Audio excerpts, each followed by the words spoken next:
You let one ant stand up to us, then they all might stand up. Those puny little ants outnumber us 100 to 1. And if they ever figure that out, there goes our way of life. It's not about food.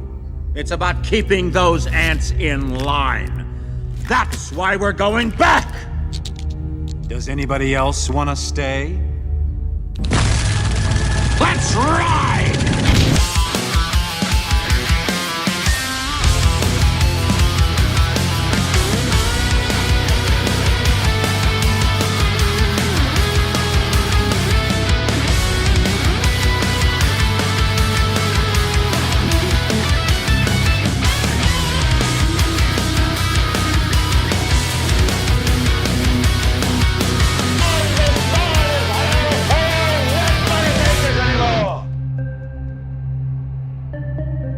Hump Day 2026.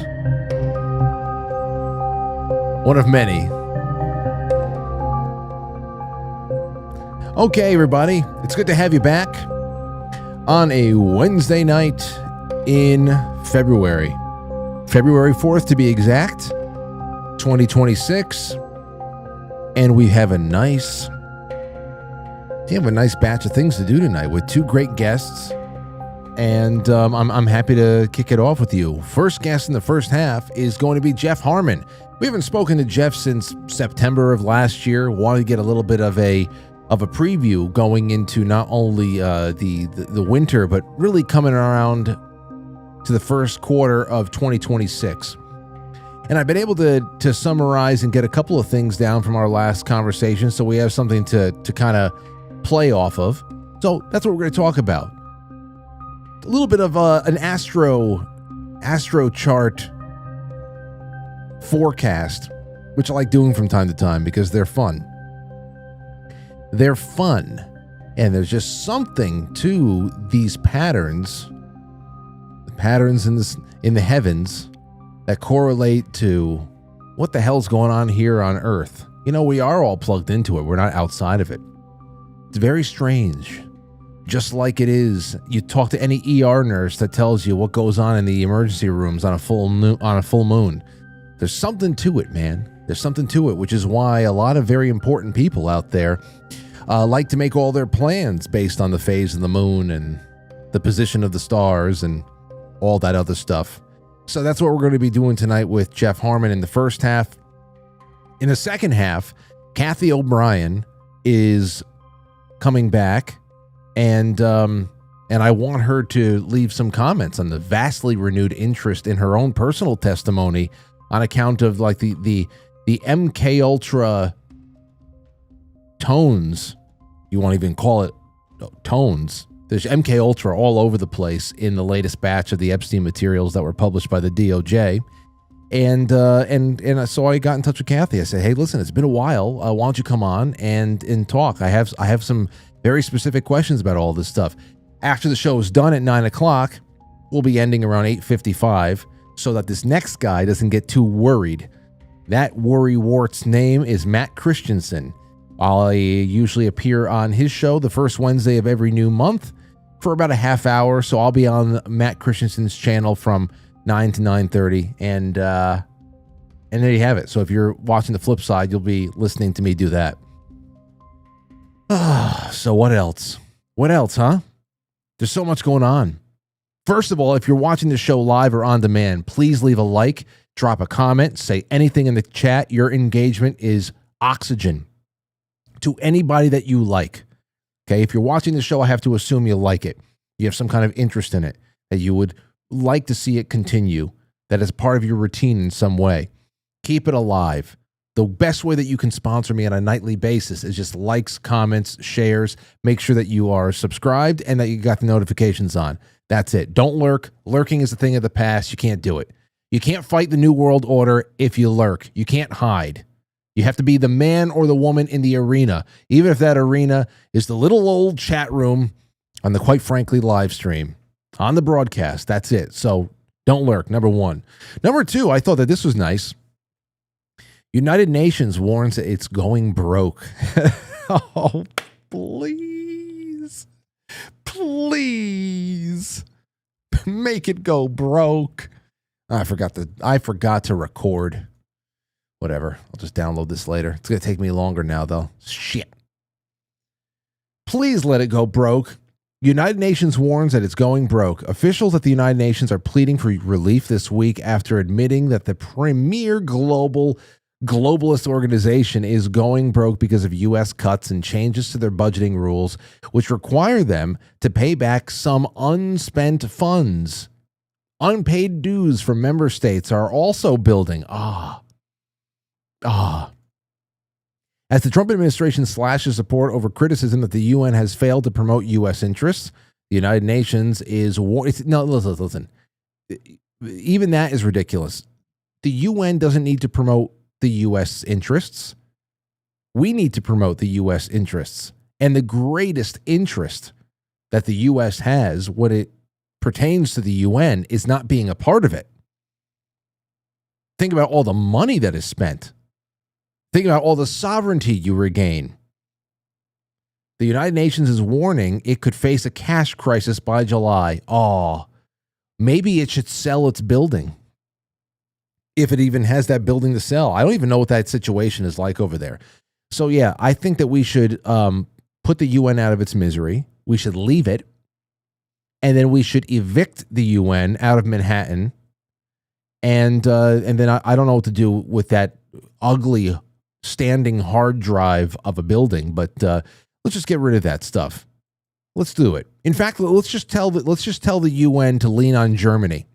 That would be fantastic because the UN, Germany is to the UN as Russia is to NATO, of course. They offered up Germany as a sacrificial lamb twice to be able to get the United States into a League of Nations kind of situation. Of course, World War I didn't end that way, so we got the UN after World War II. I think we should just say, Germany, how about you take care of this? We're gonna keep to ourselves over here and try not to do anything foolish. That's that. So, but are we gonna be that? Are we gonna be that lucky? I don't know. I don't know. What else do we have here? The government, U.S. the zero hedge. This is, what is this? Saw this pop up here too. The government is obsessed over in the British government, I should say. It's obsessed with making Britain's countryside less white. It's by Steve Watson at Modernity News. The British countryside is under siege from diversity mandates that aim to transform it into a less white environment, with officials in the area of natural beauty like the Chilterns and the Cotswolds pledging to draw in more ethnic minorities under Department of Environment, Food, and Rural Affairs guidance. Why? You see, this is an obsession. This is an obsession with ethnic cleansing. And it can't be quiet about it anymore. If you were inclined to be quiet about it up until a point, it's not the time anymore. They're the ones who are clearly racially obsessed and they want to ethnically cleanse the West of the people who built it. It's crazy. It's just all out there now. I got Jay Dyer coming back on the show on Monday, and I'm going to have to ask him about this again because, you know, where this, I want him to talk again about where the Cecil Rhodes vision went off the rails or where it was co-opted or something like that, because I am pretty sure that forcing a battalion of Congolese into the British countryside was not part of the original plan. So I got to talk to him about that. So much going on. It's incredible. What's another one over here? Don Colossus. A 22-foot tall golden statue of Trump is set to rise where U.S. will host the world leaders for the G20. When world leaders arrive at this year's Group of 20 summit hosted by the United States in Miami later this year, they'll be greeted by a massive golden statue depicting the owner of the summit venue, a man who also happens to be the president of the United States. The new statue of Trump has been funded by a group of cryptocurrency enthusiasts who have named the project Don Colossus and commissioned the likeness of the president as a way of drumming up publicity for their meme coin, Patriot. There he is right there. That's a giant. That's giant. So we got this before we got GTA 6. Look at that. Anyway, 2026. We had a little bit of previews with 2026. When we were doing our previews, one of the people we did a preview on first and foremost with was Jeff Harman. Now, Jeff, as you guys may or may not know, is a classical Vedic astrologer. And he has been doing this for just about 50 years. Has been an astrologer to the stars. And I just really love talking to him about what's going on around the world. I think all the star chart stuff is really just a cool added bonus when you really just think about the kind of great conversations we've been able to have over the years. And now we get to have him for another fresh slate of downs. It is 2026. It's Jeff's first time on. Jeff, I hope that you've had a good go of it so far this year. Yeah, so far so good, bud. How you doing? Oh, everything's all right. It's good to see you too. You're looking great. You're looking spry.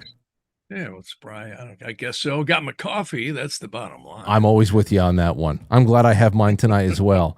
You know, before I have some stuff here that I took and I summarized from our last time that we were speaking with each other. Yeah. So we have something to work on here. But first and foremost, how are you seeing things? There's a lot of craziness going on right now. There's a lot of some people we would debate on whether or not the Epstein thing is a disclosure or just planned confusion, because there are some poison pills in there, but there's a lot of stuff that really just affirms what most people have just assumed about the world for so long. And It is a huge symbolic year in many ways, 250 years of America. How are you looking at this so far? Go ahead. Well, I mean, I'm glad you brought up Epstein. It was I think it was when did he die? 2 years ago, something like that? It was August 2019. Oh, no, it was so much longer than that. Okay, well, I remember I did a live right after that. And I had someone ask me, because there was all these rumors flying around the rumor mill, did Epstein really die? Camera shut off and all this stuff. I cast a chart, and the chart came back as no, it wasn't him. And here's what's even more bizarre. I just read a report that a whistleblower in the prison system has just come forward and said he was wheeled out 4 hours before the guy who they said was him was wheeled out. So, and this isn't my, doing. I'm just telling you what I heard, and I think this report confirms what the chart said. I don't think he's gone. If you guys have ever seen the movie Dark Passage with Humphrey Bogart, really good movie, and Lauren Bacall. It was a story about a guy who got wrongly convicted in prison, and then he escapes, he gets out, Lauren Bacall helps him, and he gets a facelift and a chain. That's what I think happened, something like that. Jeff, it's crazy that this is how we're starting the conversation, because this is what I had. This is actually the only question I have written in my notes for you tonight. And this was to end the show. I said, Jeff, would a chart be useful to someone like yourself in your position to determine whether a controversial figure like Jeffrey Epstein is actually dead? I don't think he's dead. Okay, so I don't think he's dead. When you draw a profile for him in 2019, whenever you did that, what about that information that you pulled on him indicated he was not in fact gone from this earth? Well, what I did, ancient astrologers use something known as interrogation astrologers. A lot of modern astrologers know it as horary. That's the Latinized term. And then in India, for time immemorial, they call it prashna. Well, what is that? Well, it's not your birth chart. It's not anybody's profile or birth chart. What it is you literally cast a chart for the moment based on an inquiry. Like, here's a good example. I lost this coat the other day. I actually talked about that. Couldn't find a damn thing anywhere. So finally I got fed up. We looked everywhere. Turned the house upside down. I'm just throwing stuff back, where is it? So finally I cast a chart. I said, where the hell's my coat? And it said it wasn't in the house. right? It said it was outside somewhere, and it actually said it was a little bit to the west and near the ground. When I walk outside, there it is draped over my son's dirt bike next to the ground. See, so, and that's what I did with Epstein. You can ask anything under the sun. I get to all the time when readings, I do this. I literally ask a question, or I should say, people will ask me a question, just like this person did. Is Epstein dead? Did he really die? Is it true he committed suicide, or is it something else? Well, how I determine that? See, the Eastern horizon is the person asking the question in most cases. And the seventh house is the quested. And you look at that. See, the Eastern Western horizon, noon and midnight, are constantly changing throughout the day. So you have different planets ruling them. And you look at the geometric aspects. It's really astronomy. And it mirrors what's happening on the planet. So it's pretty wild. And it's probably one of the most mysterious types of astrology, because what it proves is that the universe is an interactive consciousness with each one of us. And you really got to be sharp to do it, because a lot of times I find, whoa, this is tricky. I have to really study the chart to get the proper answer. But that's why you study it. So it's really, really interesting stuff. Wow. Out of everything that you had brought up and all the information that you were picking through, what was the thing that stuck out the most, or was it something that sold you on the real distinct possibility that this guy was removed from the chessboard, from public life, but he still had a beating heart? What was That's what I got. Yeah. See how you can tell that? You can actually tell there's humanistic signs, there's male signs, female signs. Usually someone who's deceased, the signifactor, meaning the planet ruling the house, is separating from some malefic aspect. They were just killed. They just committed suicide or whatever. That didn't happen in that chart. I'd have to go back and look at that chart, but I remember the chart actually looked really good what it was separating from, kind of like somebody got a get out of jail free card and was applying to a benefic. You can also tell if rumors and reports are true or not. If the angles are fixed, there's usually some solidity or truth to the rumor. If they're mutable and it's all these astrological terms. So there's very specific rules to all of this stuff. And I got to tell you, it's so accurate, it's creepy. The only time I have ever seen it wrong is if I find questionable charts that I can't call 100%. But then when I go back in hindsight, I always say, wow, it was right on. Epstein was clear. When I cast that chart, or that person asked that question, it was, in my opinion, cut and dried. He's not dead. Okay, so well, the real question now that we go from here, we expand out to other things, because you were in the late September, early October, whenever we spoke last, you were talking about major global shakeups and rebuilding, like rearrangements that would start in late 2025 and going into 2026. Of course, it didn't take more than a couple of days into 2026 before we had the Venezuela.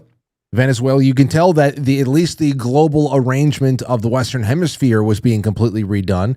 So we opened up the new year with Venezuela and Greenland talk, which is it is what it is. But just one last comment about Epstein is that if you just think about what these files indicate and who he was working with, who trained him, what he was out there, what role he was acting in, then you know that the capabilities and the resources of that cabal and what they control. And for them to orchestrate a prison extraction through the guise of suicide is play school compared to what they had to do in Caracas.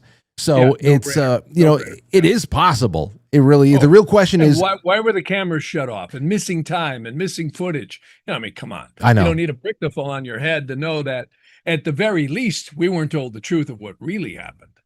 It's possible. I guess the real question is, how indispensable was the man?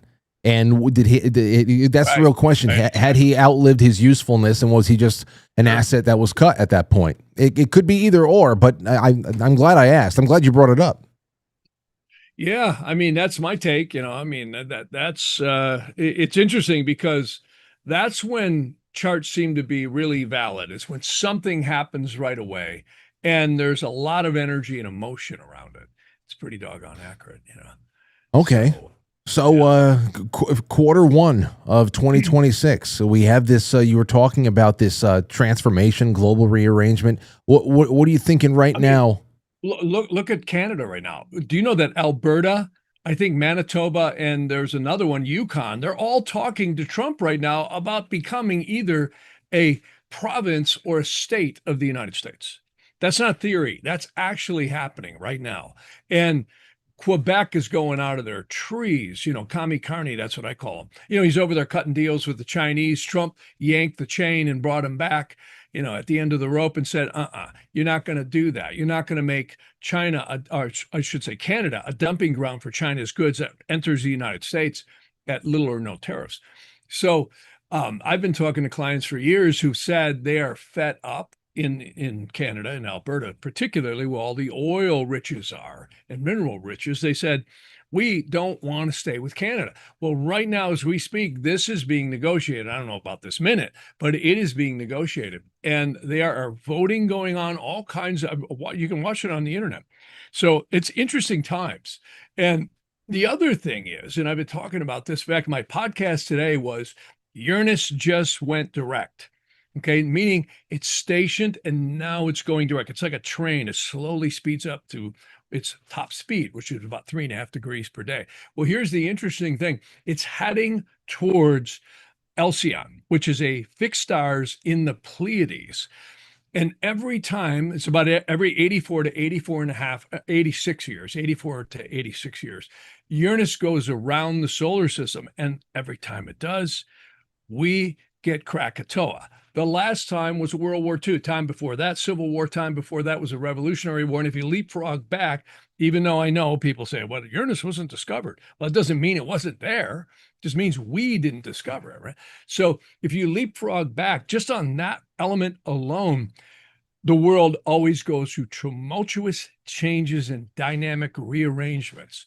And this is where we're at right now. And look what the nuclear treaty just expired today between, I think it's today or tomorrow, between the United States and Russia on the nuclear warheads.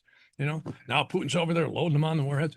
And I can tell you that whole thing with Ukraine and Russia, we're not being told the truth on that. I think that rabbit hole goes as deep as Epstein's rabbit hole. I think there's a lot more stuff going on there than we're ever being told about. And look at Iran. And of course, the United States, Israel, and Hamas. We are teetering again on the brink of some very volatile, intense things. And the biggest one that I've been talking about is we also, in addition to Uranus, we have the planet Saturn, which rules structures in society and our reality systems, you will, and karma, is conjuncting Neptune when 16 days from now, on February 20th. This is going to bring in new structures. I had a client this morning on my live who was really sharp. He did some fun facts for me. He actually, and I copied what he did here. And basically every 34 to 38 years, it's usually right around 36, Saturn and Neptune come together. So this isn't the end of the world. It's not, like it's never happened before. But it always brings major reality changes in the structures of society.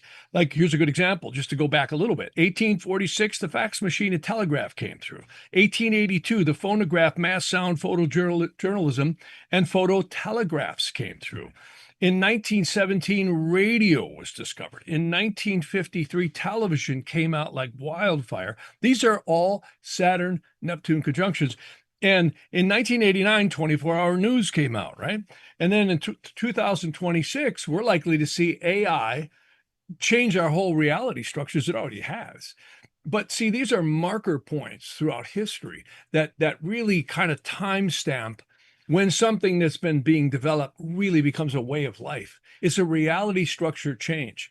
Neptune rules the connectivity between the so-called subconscious mind and our perception of reality. And when Saturn and Neptune conjoin, it's exceedingly powerful on altering the old rule structures and bringing in the new. And then also, I wouldn't be surprised if our friends at the top of the pyramid try another plan, scam, or, cramdemic, because it is definitely a very volatile time coupled with Uranus coming in over the Pleiades. So let's hope nothing happens. We have a Kalasarpa yoga. That's a weird term astrologers use. That just means all the inner 7 planets are in between the eclipse points of the moon. That kicks in right on February 22nd, early on the 23rd, right after this Saturn-Neptune conjunction. And one of the things I mentioned on my podcast this morning is that if you hold your hand up to the sky, that's about a 10 degrees. In other words, if you've ever seen the moon and Venus like a line, or moon and Jupiter, because those are very easy to see, you'll often notice the moon's above, or Venus or Jupiter's above or below the moon. They're not like right together.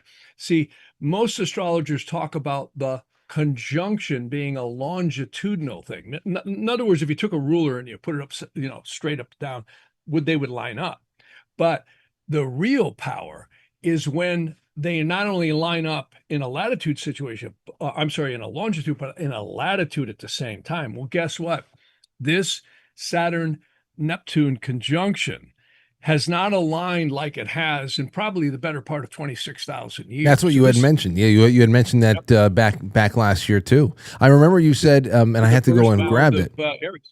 Yeah, you grabbed it. You said you described that the first in about 25,000 years acts as a pivotal portal, creating and here's the thing: breaking down perceptions of reality in established systems, leading to amplified chaos, dynamic shifts, and potential openings to higher consciousness. Well, I see. It's one of those things that we've talked about. Say that? Yeah, I said all that. All right, good. Well, thanks for writing it down because I couldn't remember. Well, listen. I actually made a pact with myself two appearances ago, saying, you know what, I need to come in with a little bit more of what we had talked about beforehand, because we only talk every 4 to 5 months, maybe, and I like to know what the hell's going on there. But you had brought that up, especially with the whole breaking down of perceptions of reality in those structures, because I feel we are living in, ever more so, a real surreal moment. Everything feels more and more surreal. People are just, I don't know. We're very close to being tethered to whatever we were tethered to in 2016 as a culture is almost non-existent, which is why so many more people are going back to church. Just because at least there's something that we can we can tie our horse to while everything else, the dust resettles. Yeah, exactly. As we fall out of our saddles, I like the horse. Yeah. So I don't know. I don't. Oh, okay. That's another one. That's another one we were talking about here too. The financial system. We were talking about gold and silver, and how those two booming. And by September, we weren't anywhere close to what we were seeing in December, where we were almost at $80 by New Year's, and then for a time it was well over 100, and we had all this. Oh, it's 110. I know, so it's crazy. It dropped with the Fed Reserve Chair nomination, and that caused a little whipsaw. But I think it's going to go right back. I wouldn't be surprised if silver hits $300-400 an ounce. So, but where were you on that? Because obviously there's a lot of symbolism with gold and silver, how what they mean to humanity over the millennia, but especially right now in a time of just reset all over there's cultural resets, there's legislative resets, hopefully. There's people out there vying for constitutional resets, but with our system, there's always that fear of digitization. But gold and silver are becoming a little bit more front and center here, at least with. You bet they are. Yeah, with little people and the big banks, both. That's right. So exactly right. I really think you use the operative word there, reset. I wouldn't be surprised if we see this year coming up a reset in new directions, and a lot of this happens behind closed doors. I always mention there was a great book called The Tower of Basel, and it talked about the Bank of International Settlements in Basel, Switzerland, hence the Tower of Basel instead of Babel, right? And then there's another excellent book that I tell people about. It's called The Great Taking, and it was written by David Webb. In fact, you can get it for free so far as I remember, unless they took it down. But you can go to davidwebb.com and download the PDF of The Great Taking. And, if we think we own these chairs we're sitting in and these shirts on our back, no, we don't. Actually, if you have a birth certificate, you are collateral. You are collateral in a system that is so vastly huge. And when you look at, money, I mean, just take the US alone. We are north of $38 trillion in debt. And this morning I was talking about how if you're, a billion seconds old, you're just around 40 years old, a little under that. If you're 2 billion seconds old, you're approximately 80 years old. If you take a trillion seconds, it's 31,700 and something odd years. That gives you an idea what a trillion means, just that number, a trillion. When you think of it, a trillion seconds is 31,702 or whatever years. It's, enough to where it's really long. And it just puts your mind around what kind of debt we're in. And, they can sit there and hammer on, Trump and the administration. If you do not make this country become generative with manufacturing, even though I know it's a new high-tech situation and AI and the robots are going to attack, but if we don't become generative, if we don't lift the red tape, I always mention Cloward and Pliven. Cloward and Pliven were two communist socialists who talked about how do you destroy a democracy without firing a bullet? First, you create so much red tape, can't get nothing done.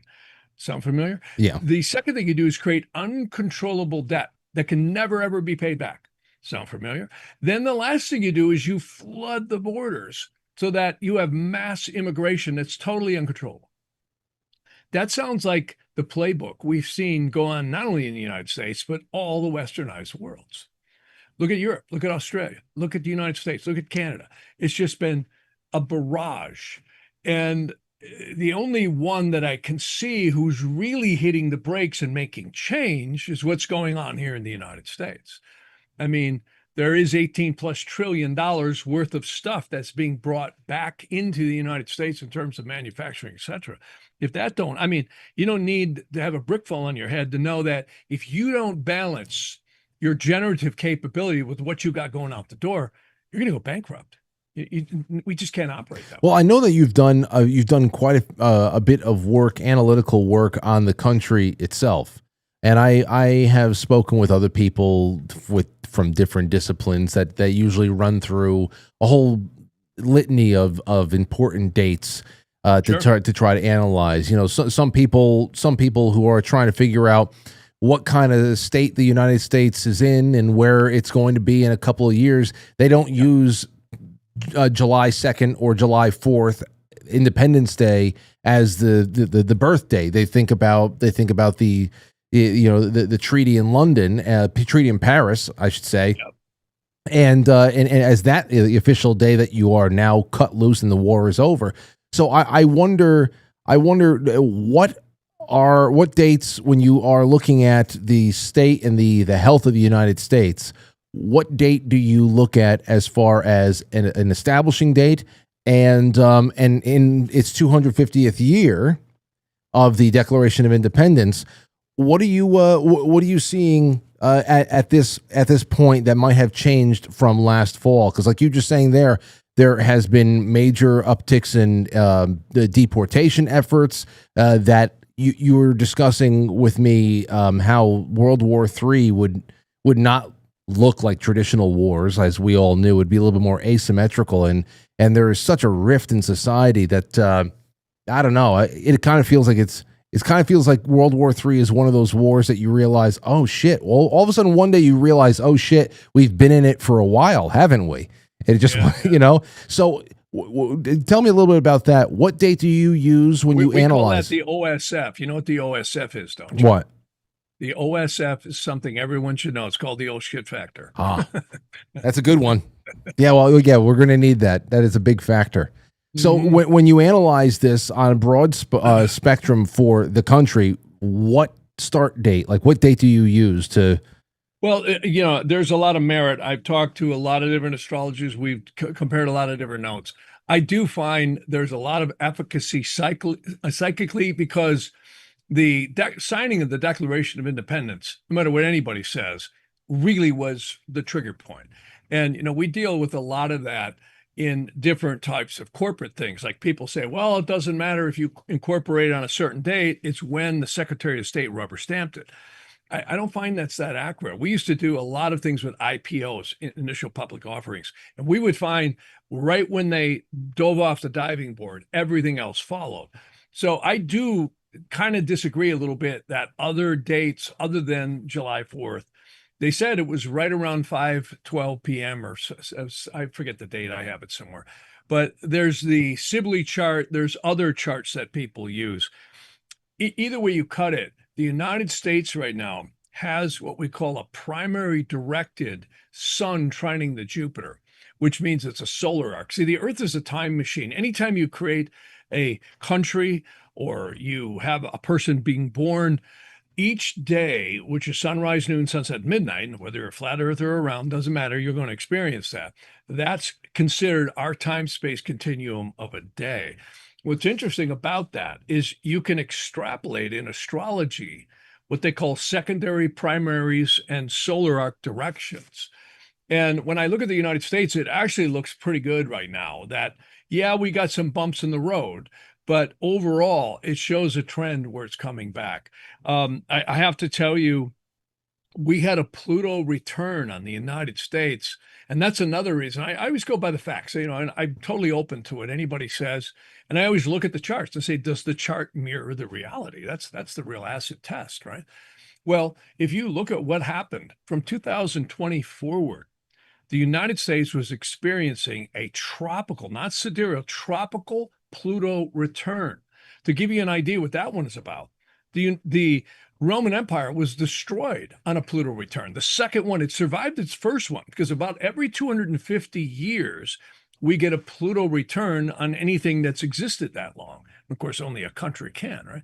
So not a human being. It'd be nice if we did. We should be able to live 250 years if they weren't spraying the food, the air, and the water. But and you know, like Methuselah in the Bible, he lived to be almost 900 years old. You know, we should be able to do that if we were not being poisoned and our DNA wasn't being messed with.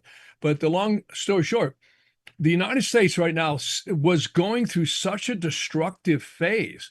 And look at what happened to the debt since 2020 forward. COVID, in my opinion, was designed to destroy the Western financial systems, and it did a pretty damn good job of doing it.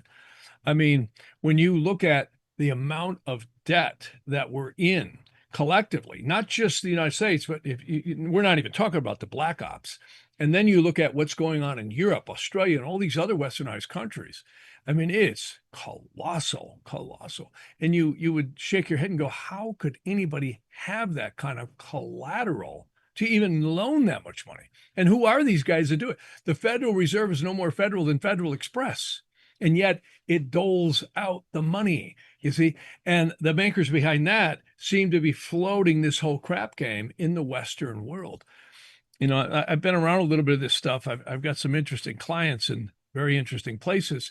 And they tell me, says, Jeff, you would not believe the floating crap game of treasury bonds, and all these different things that go on daily. It's trillions. Could be over 150 trillion dollars being rotated around out there, being shuffled between door number 1, door number 2, and door number 3. You guess which door, right? Yeah. Like a game.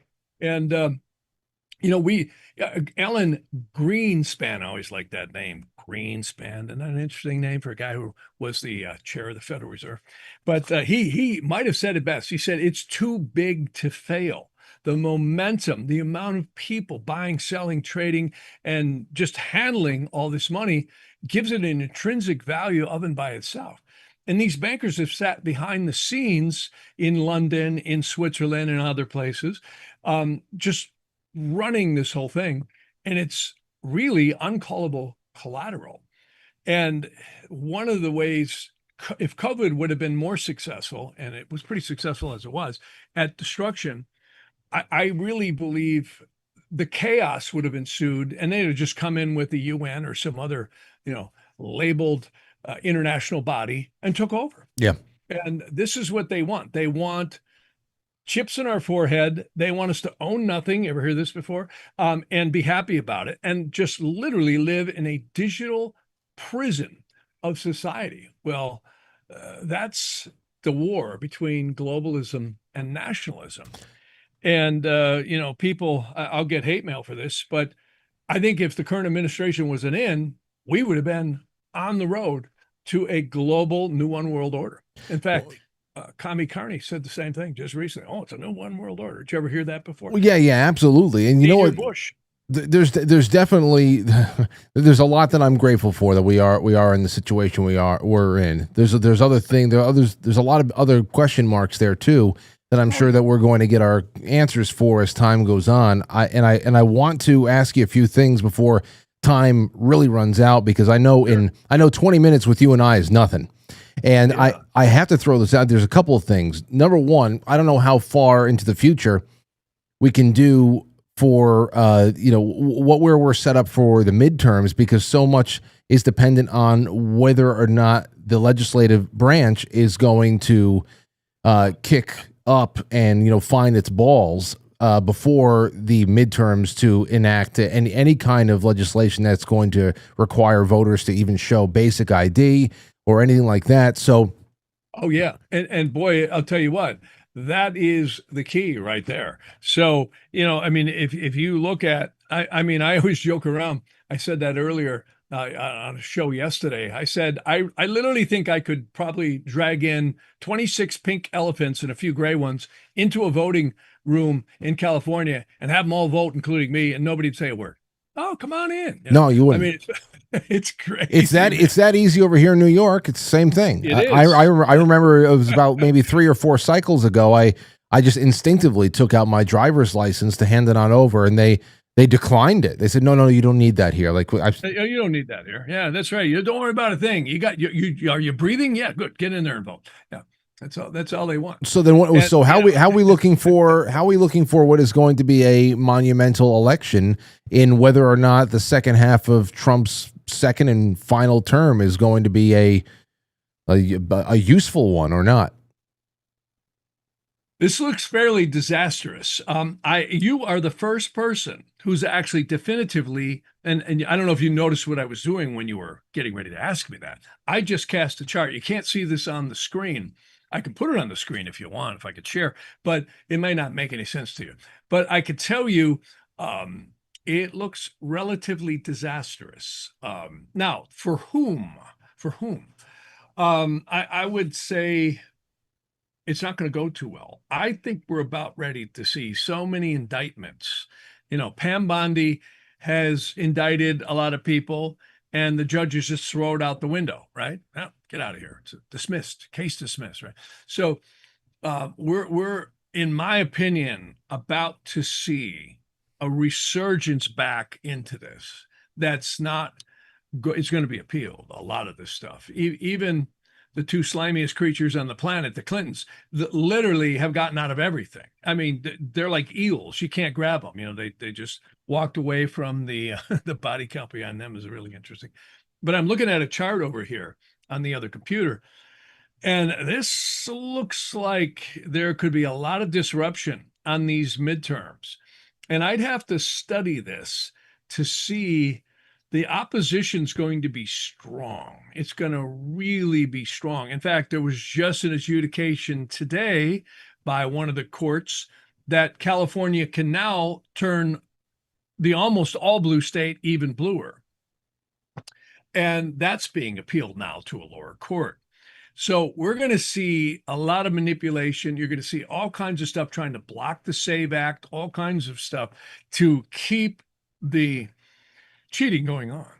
And that's an area that is going to be very interesting, because if what happens in the midterm could happen, you're going to see everything accomplished coming to a screeching halt. Well, hold on. Let me ask you this. In retrospect, with the hindsight being 2020, but not necessarily, if you are able to just look back and see and now analyze the past as you usually do, and instead of trying to project into where things can go into the future, When you look at, and I don't know if you've already done this, but if you have studied the election of 2020, which is an absolute disaster that took place in the middle of an absolute disaster of a year, and there's so many things going on there, and then 2024, which went the complete opposite way, where so much of the numbers that were pumped out in 2020 just simply disappeared.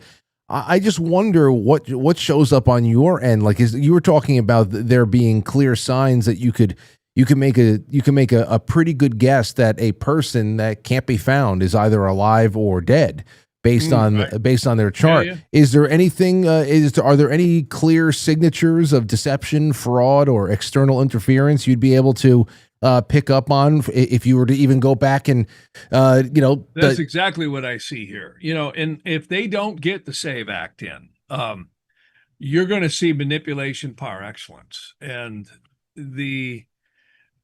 what I see here is I got to study this one because this is a complex chart.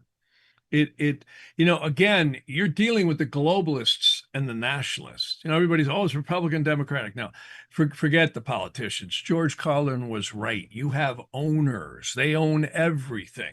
And the amount of money and forces that are put behind all this stuff is staggering. It's really kind of creepy. And it looks like something like this is going on here, that this is going to be a major effort to stop the progress that's been made. And a lot of people think, oh, he's gassing Trump or he likes Trump. No, I'm just trying to read the chart. I'm not favoring any political party here because I actually think it's two factions. Again, the nationalists and the globalists. That's really where you can put this. And this looks dicey. The moon is going to an opposition of Saturn. And plain English, this don't look too good for the outcome of this. Let me just go forward and see here once. Because I have one more question after this about I'm going to reserve studying this one for please. A while, yeah, we can. Find if, in complex questions like this, if I answer them too fast, I may not be accurate because the answer's in there. You got to really study it. Some questions are cut and dried, like my jacket when I lost that, or many other questions people ask me, they're cut and dried. Other ones that are very complex, like this one, and this one looks like it's got a lot of interconnecting complexities. It also looks like violence and war is going to disrupt things a little bit here. And I hope I'm wrong about that, but that's what it looks like. Well, you know what?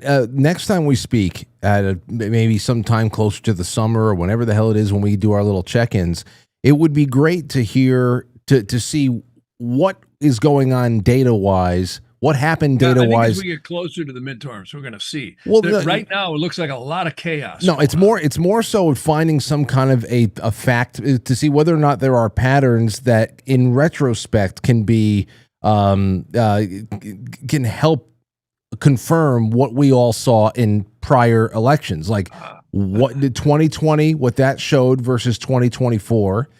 And then based on that, what the forecasting is like for this. Now, here's the other thing. What do you think Venezuela was not just about Maduro? There was a lot more there going on than meets the the eye. That's what that whole voting machine stuff. There's all kinds of stuff tied up with that. That's why I'm saying Pam Bondi is probably busier than a one-armed paper hanger on a windy day. I would bet there's all kinds of stuff. I've been hearing rumors there's going to be so much indictments. The FBI it was just leaked out. I heard about this last night, that they've been watching Newsom's office for 3 years, tapping phones, everybody. And of course, they just indicted, and I believe she's admitted to some guilt, his top aide or one of his next two top aides. And that means that the Biden administration okayed the Gavin Newsom's investigation, an investigation into Gavin Newsom. No, they've been watching it for 3 months. Or 3 years. months. No, you're right. 3 years. 3 years. Well, yeah, that's. I know. There's so many compartmentalizations to this government. It's kind of staggering. But yeah, it has been 3 years, and apparently this was an independent investigation, and they're looking into all kinds of stuff. I mean, everybody talks about Minnesota. I think California would make Minnesota look like a play school picnic. There's so much fraud, not only the train to nowhere, but you look at the homeless stuff and all the nursing homes and hospice money that's been lost. Has been billions, untold billions. New York too, same thing. Just very So strange. there's a lot of stuff going on here. Yeah. And I think this is why Elon Musk got so upset, that Trump was just sweeping some things under the table just to get moving on. But I think it's so colossal, you can't even get to it all at once. Well, if next time we speak, there is a cavalcade of indictments that is rolled out, I think a lot of people will be pleasantly surprised because I know what I see. I know. That's what I'm seeing. I know quite a few people, including myself, who are ready to throw the DOJ under the bus right now, and probably already have. So, but I do want to give you something else. This is interesting. Going back to the Epstein stuff, there was one email about a specific secret society that is about 160 years old. They meet in New York City, and it's called the Zodiac Club. And I wanted to, they only have 12 members. I know that much, but this is a 2010 email from somebody that's been redacted, of course. And take a look at this. I want to know your thoughts on this, just because of the theme of the club. I just got a note from Bob Peary, who asked me if I thought Murray Gell-Mann would make a good candidate for the Zodiac. As you know, it's one of those last secret type societies. The Zodiac is one of the really cool ones where there are 12 members at any one time. It's still very secret. They do really cool stuff. It's a lot of big financial, big wig types. But mostly, since they are all very old, it's just dinners in exotic locations. I can't tell you all the 12 members because I don't know who they all are, but I know Paul Volcker is one of them. Some guy named Howdy, whose family owns Stuyvesant Town. Bob Peary and I think Tom Brokaw, the Tom Brokaw.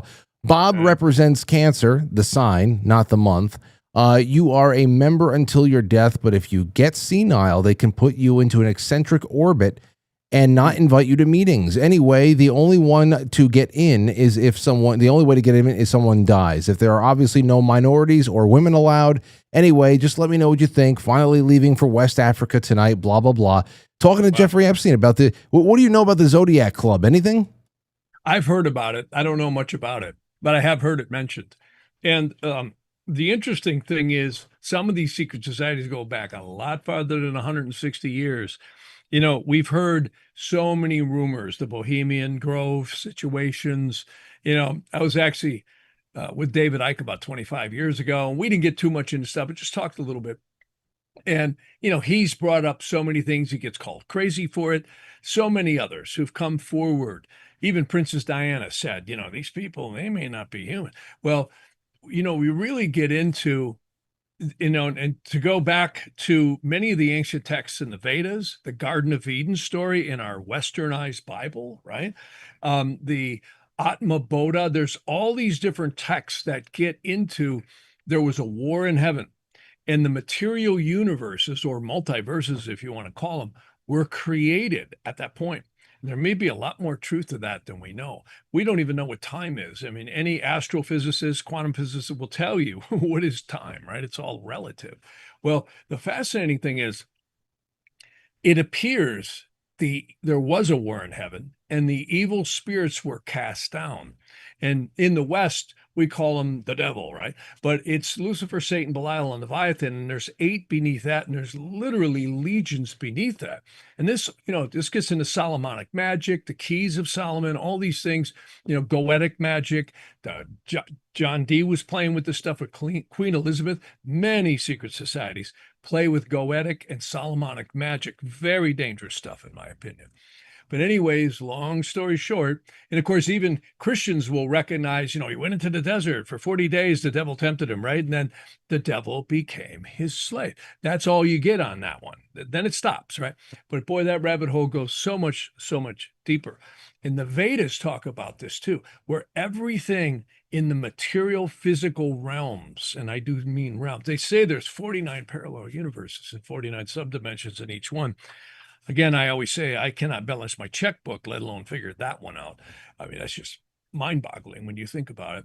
They call them multiverses in many of the, movies that talk about stuff like this, like Chronicles of Riddick and so on and so forth. But here's the point. They say everything in the material realms, when the soul enters the physical realms, take for instance, all of our mothers. They say the mother prepares a garment genetically for the soul to experience. And then when we exit mom's womb and draw first breath, that's when time and space starts. And the spirit, psyche, and soul is tied to the body permanently for the duration of the life. And it's very magical what's going on here from spirit and matter.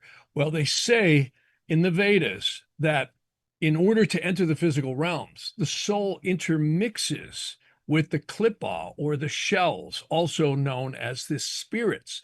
Everything in the physical worlds will be born, it will grow, it will mature, experience atrophy and die. It doesn't matter if it's, if you like alien kingdoms, human kingdoms, animal kingdoms, plant kingdoms, even the mineral kingdoms get destroyed. They say in the Vedas, somewhere between 4.3 and 4.6, I think it's billion years, God destroys the universes. And isn't that interesting?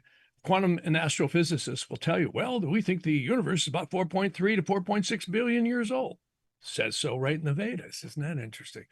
And then they're recreated. Some will tell you, well, it's the Big Bang Theory. All the universes are moving away, or I should say all the galaxies. Right? Others say, no, it's contracting. Maybe it's both. I mean, I don't know. But one thing's for certain. It appears that the physical realms of time and space are finite, but creation never, ever stops. And the most important thing in the world or in the universe or in existence is consciousness, not only our minds, because the mind is very finite, but the spirit, psyche, and soul. They say there's 5 layers to. And this is really the game, because when you look at this world and all this war and all this crazy stuff and all the mind control that goes on, right? It's all about your mind. That's the real center point. And mind control is a very, very real thing. Yeah. And I think there's a suppression here, a demonic suppression, going back full circle to Epstein and all this other stuff. You hear about some of this hideous stuff. I mean, this is like off the charts. I mean, some of the things that are being exposed in the Epstein files right now, cannibalism, sacrificial stuff, things where you just go, wait a minute, am I watching the Twilight Zone here? Am I watching a satanic ritual? Yeah, you might be. And this is where a lot of these secret societies, not all of them, but a lot of them come up out of. And they say the evil spirits love nothing better. It's like Eyes Wide Shut with Stanley Kubrick. It's, sex, money, and power are one of the 3 biggies. And even Freud had talked about human motivation is always between pleasure and pain, whatever you associate with pleasure, whatever you associate with pain. And it's very interesting because this is the soul trap here. If you look at the moon, it takes 29.5 days approximately, not exactly, to go around and rejoin the new moon on the sun, because it has to catch back up to the sun because the sun moved 30 degrees, right? Guess how long it takes Saturn to go around the solar system? About 29.5 years to catch back up to where it was. It's the soul trap. And Saturn is the cross over the crescent of the moon. The moon is our lower conscious perception of emotional reality. It's not logical, it's emotional. Yeah. Well, there's big logic, and we emotionalize it. Well, there's one thing you can say, especially when the last couple of within the last week, from the beginning of all of this digging that people were doing into these files that were released by the DOJ before, just around the time that the weekend kicked off, that no matter what your religious background is, if you even have one, there is what's in the files, what people are talking about, the reality of the situation, and then there is however an individual is going to deal with it and try to digest it. And I think that's where we get back around to the effectiveness of mind control and the mind war and psyop programs of the past, and how so many of these individualized and personalized programs like MK Ultra from decades ago have really been widened out and turned into a little bit more of a culture-wide run program through media and education and what have you. Sure. So it's really that's why I like having these conversations, because I think that all different perspectives are very interesting, and even if it doesn't line up with the way one person sees things, it's good to know how other people are really digesting it at all. And before we leave, because I have to take a hard break here in the next 60 seconds, please let everybody know where they can find your podcast, when you go live, when you post the episodes. As always, Jeff, It's great to talk to you again. Yeah, it's Jeff Harman Astrologer on YouTube. You can also catch me on Instagram too, Jeff Harman Astrologer on Instagram, and also my website, which is jeffharman.com. It's HARMAN.com. So I do a lot of readings for people. We do gemstones. We do all kinds of energetic things that we talk about. It's a lot of fun. It's a lot of fun. I mean, it's all a matter of getting our perception of reality in alignment with the energies that are surrounding us. And, right now, this is a great time of spiritual growth and change. It really is. It's also a time where the world gets nuts, but it's always done that. It's our reaction to it that changes everything. It is. It's a nutty world, and it's good to have semi-nutty conversations with friends. So thank you for showing up, and it makes everything nice and a little bit more easy or a little bit more palatable, Jeff. Thank you for everything, and send my best to the wife as well. Yeah, you bet, my friend. You take care. Thanks for having me on. Take care. There you go. Jeff Harman, everybody. You go check him out. I have tagged him in the description of the episode on YouTube. There was the account I just put up there. So wherever you watch, that's where he posts, there and Instagram. I actually didn't even know about the Instagram thing. So yeah. Let me see here. I have a couple of things here I want to do before Cathy shows up. Let me make sure that I'm ready to do that, and I will take your calls after she gets. We hop off with her, but there's a few things here I wanted to do. Number one, I got this email. That's crazy that he started off with the whether or not Epstein's alive thing, because that popped up again, and it's just a reminder of what he's plugged into, and he started that one off. But I had this other email just came through last night, I think it was. Where the hell is it? I mean, I had it here. I guess here you go. My daughter, this is from Susie. Frank, my daughter Sophie was in NYC, Manhattan, near Times Square, the night Epstein supposedly offed himself. There was a major power outage. No, okay. Now I know why I had this here. That encompassed a huge area during the jail where he was being held. Nobody ever talks about it. I remember because she said that was the night when the next day he mysteriously was dead in his cell. I knew then. Too bad nobody asked me. Well, I got a lot of comments about this. I want to put that out there. I don't know if I've got this wrong, but I remember that blackout that we were talking about. And that happened in July. It was after his arrest. But I don't think that the blackout in his neighborhood where he lived, that wasn't on the day that he was pronounced dead. Am I wrong on that? Can somebody check it out? I think that blackout was somewhere around the middle of the month. He was already in custody. But it doesn't matter. When that one happened, people say, hey, you know what? This is in the area where he lived.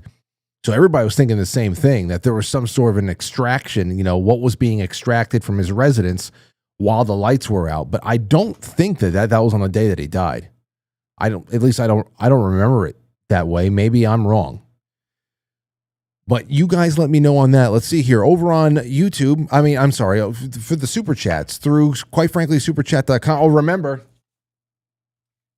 tomorrow night, I'm giving it away. Not only is it a Flip City Parodies edition from our good friends at Flip City, it's a wonderful magazine, one of the last awesome printed magazines of really good non-woke humor. You check them out. They're awesome. Also, this Blackview mini computer. It's completely unused. It's not the newest, but I don't want it to go completely unused forever. So I'm just going to give people this mini computer out there. Also, I'm including one of Jane Barlow's field guides, Be Your Own Shaman. It's essentially your medicine garden field guide of how to identify, cultivate, and then also process herbs into medicines, tinctures, salves, whatever the hell it is. She has pledged 10 hardcover books to this show. And whenever I give one away, I just have to give her an address and a name, and she's going to inscribe something for you and write it out. So not only are we giving away a computer, we got a comedy magazine and also now Jane's book. So send in a super chat on YouTube, Rumble, the Gold Pills, quite frankly, superchat.com, and I'll be collecting all of those names from this week, and I'll be putting it into the picker tomorrow. And there you have it. Thank you, Jay Britz. Stowstube, thank you. Says, another great guest. Thank you, Frank. It's good to have you out there. And over on Rumble, we've got a great number of people who are hanging with us.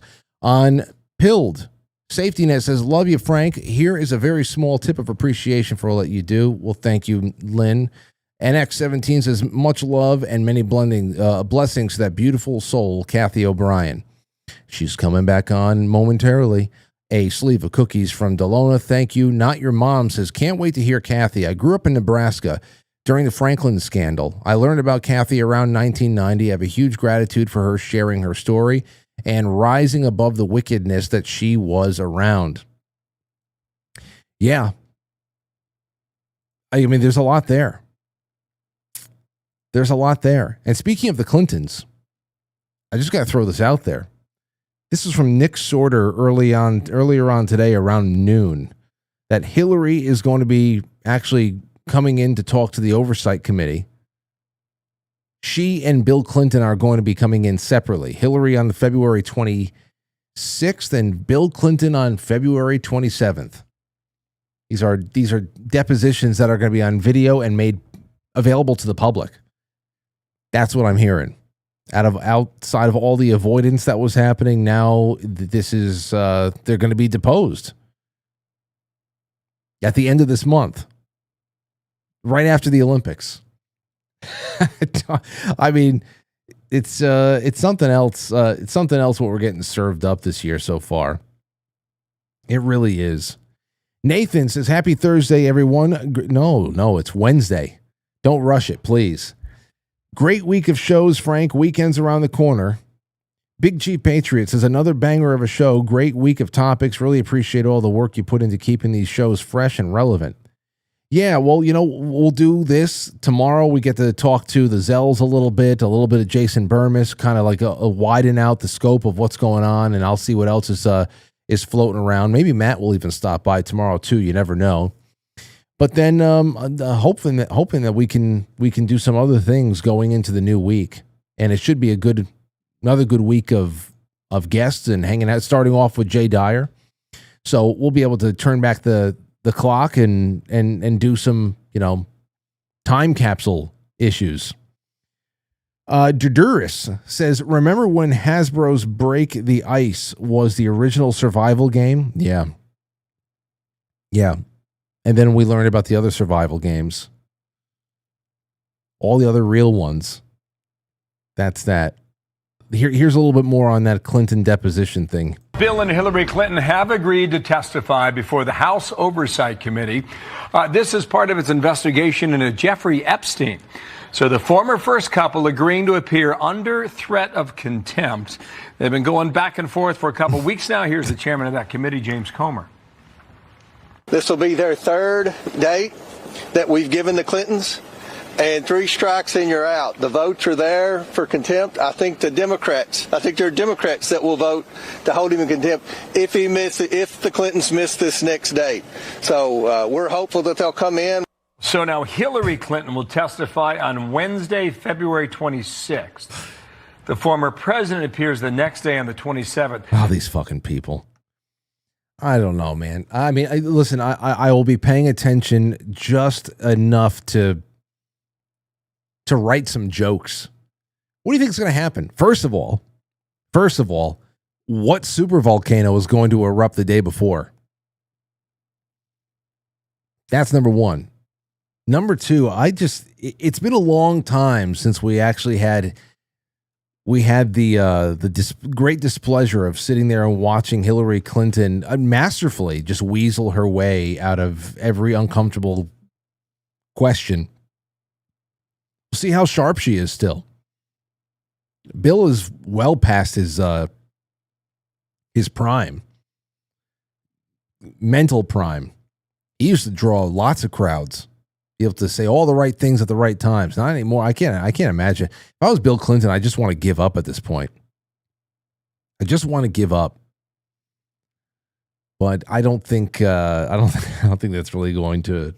I don't think that's going to apply here. I don't think it's going to apply. Then we have Nicki Minaj. I have to ask Cathy about. That's going to be a good one. Really is. Who the hell knows where it goes from here? But real quick, we're going to take an intermission. When we get back, we'll have Cathy on, and I hope you enjoy the show. Don't go anywhere. Welcome to intermission.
Hello. Oh, look who it is.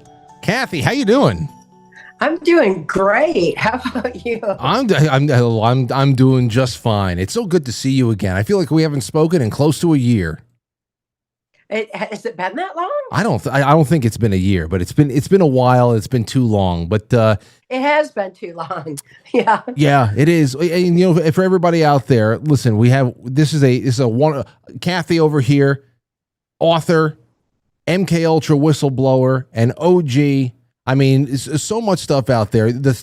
For people who don't really know your story, Cathy, you have detailed such an extensive history inside of the program, as well as all these encounters, these abusive encounters with high-level public figures. You know, and it was all, of course, culminated with your famous 1995 release, Transformation of America. I own it, a digital copy and a physical copy. But you know, I gotta say, I just for some reason I just said, let me go to her Wikipedia page. And your Wikipedia page, you are listed as Cathy O'Brien, conspiracy theorist, which of course, I mean, whatever. Conspiracy theory, as if this was this should be on your birth certificate. Cathy O'Brien, conspiracy theorist. And it's so absurd. It's like, okay, so the government invokes national security on a conspiracy theory, you know, and my life's experience that's documented, validated, and proven is suddenly a theory. You know, it's obviously just an attempt to discredit me because they're afraid of the truth that I've been telling for 35 years and will continue to keep telling until people understand exactly what MK Ultra mind control is all about, and that healing from it is absolutely possible. You know, it's crazy there too. Well, I mean, it's not crazy with everything coming out and people, all the materials, grisly materials that people are reading through with the Epstein stuff. Of course, so many clips from the some of your more well-known public speaking engagements and interviews. They're just going viral all over the place, and people are learning about you for the first time. Who is this woman? When did this happen? You know, so it's an incredible thing to see these waves of awakening that are happening. You know, where it all leads, whether we're going to get an acceptable resolution, is completely separate from the fact that there is education, continued education that's going on with people.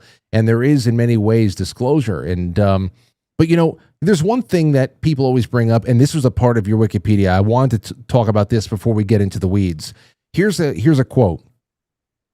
Religious and political scholars have criticized O'Brien's claims for lacking any supporting evidence.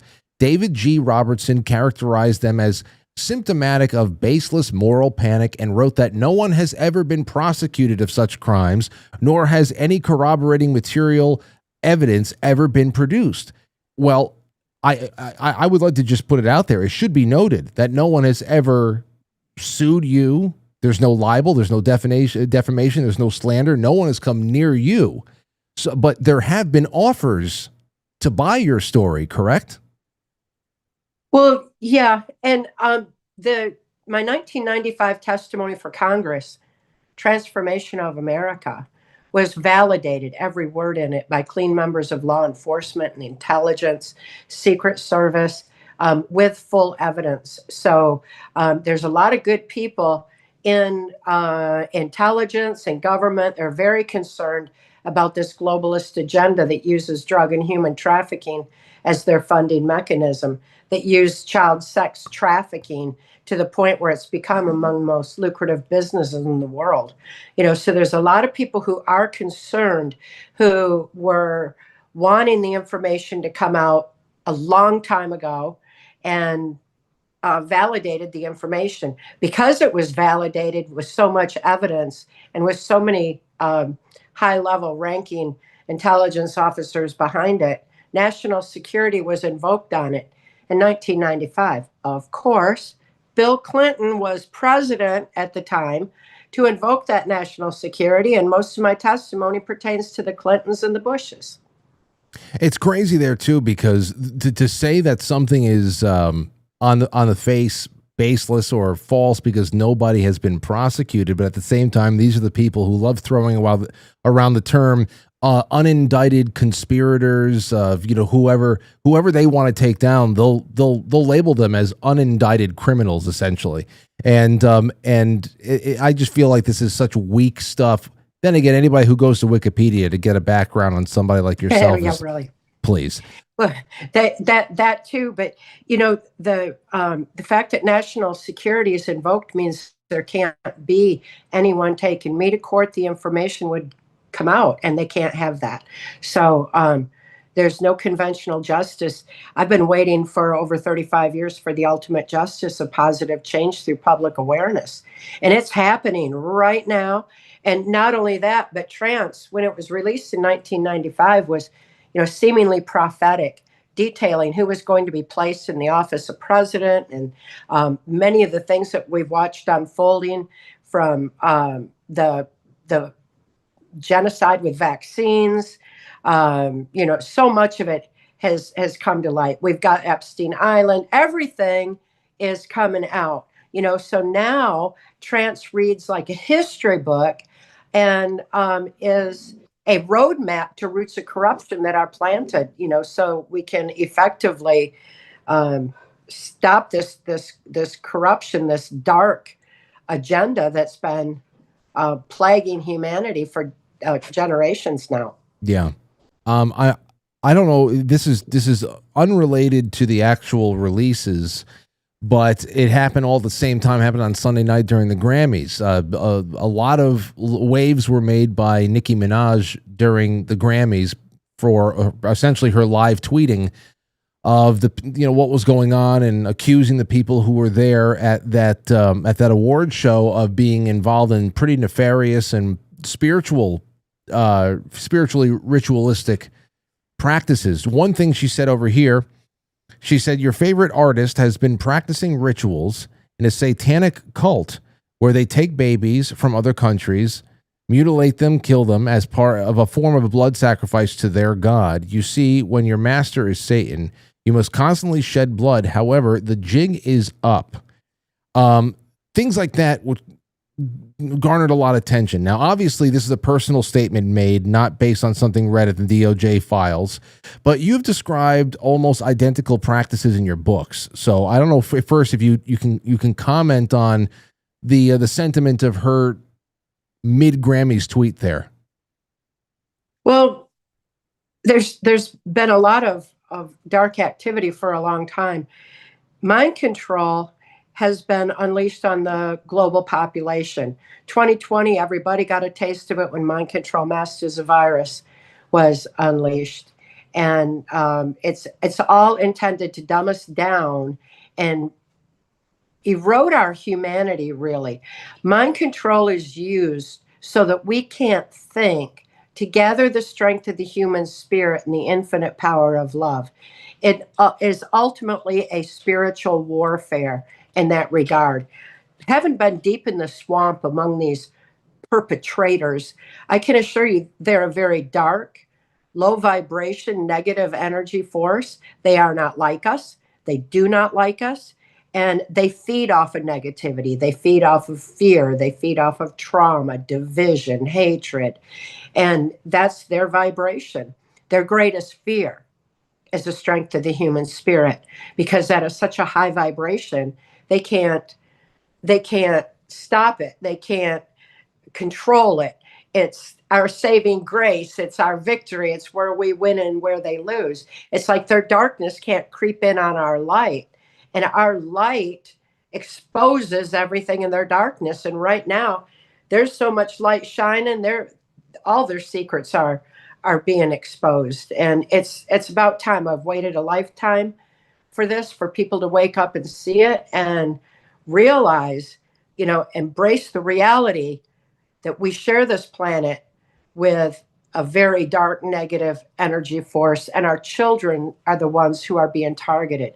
We've got to face that reality in order to protect our children going forward. And I think that is the message that's coming out right now. I think it's a very powerful one that should unite all of humanity, no matter what our differences are.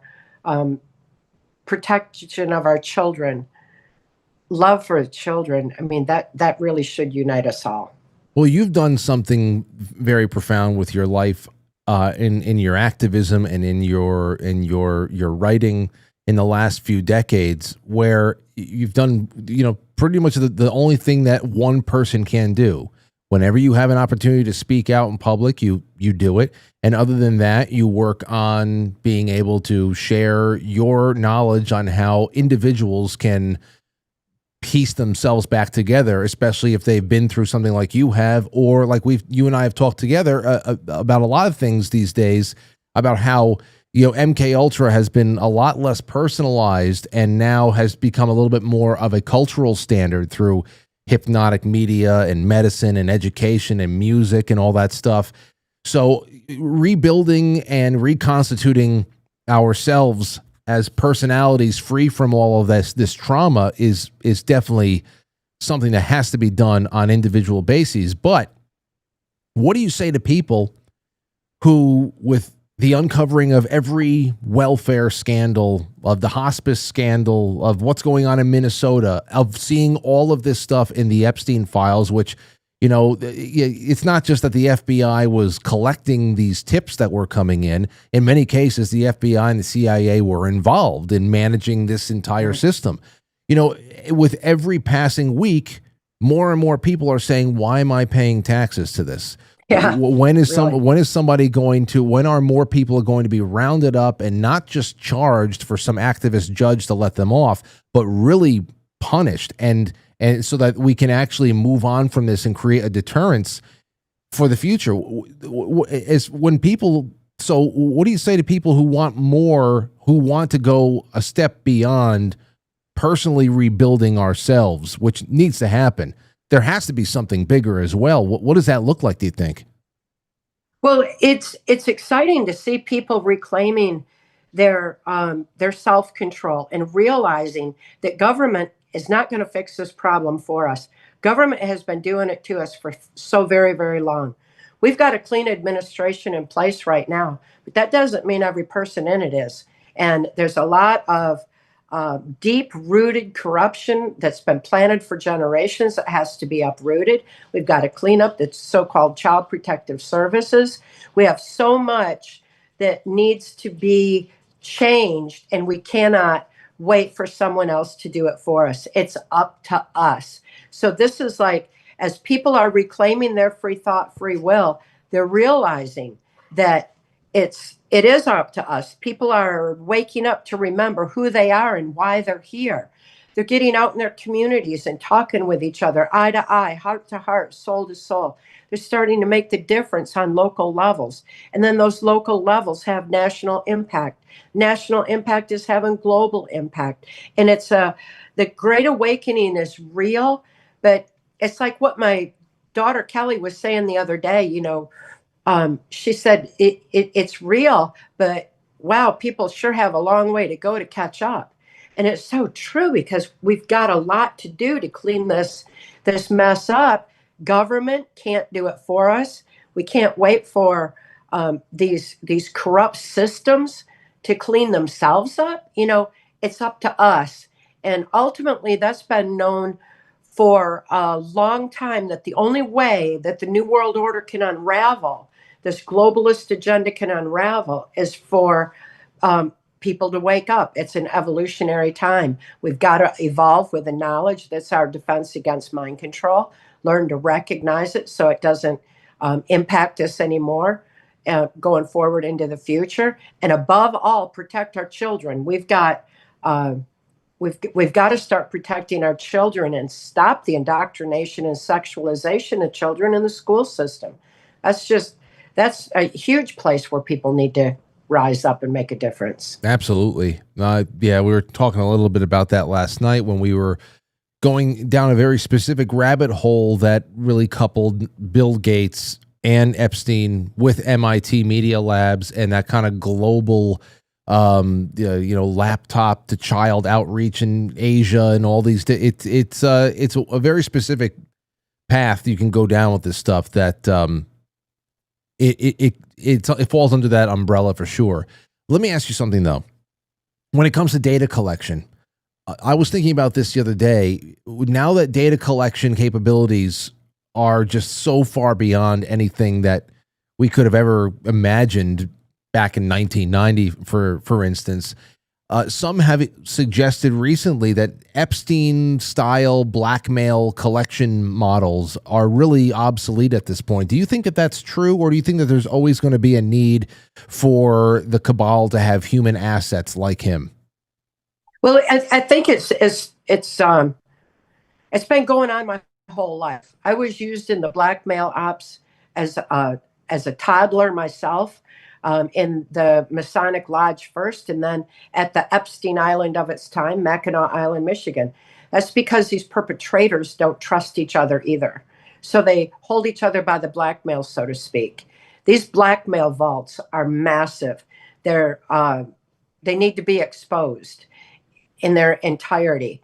And the blackmail vaults, there's various ones, including the Vatican. The Vatican is heavily involved in it, in the blackmail ops. So they've got all these vaults. It's not like the blackmail operations are just going to, dissipate or whatever. It's not really going to work that way. Although if all the secrets are told, there's no point in it anymore. So hopefully all this we're going to evolve out of this phase that's been going on my whole life and move forward in light of love and peace and compassion for each other and protection of our children.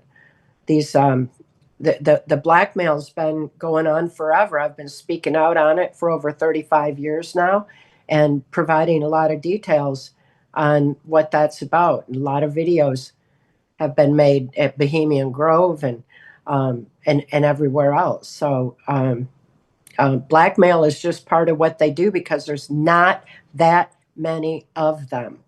They need to, hold each other by the blackmail. They got to coerce, pay people off, threaten their families.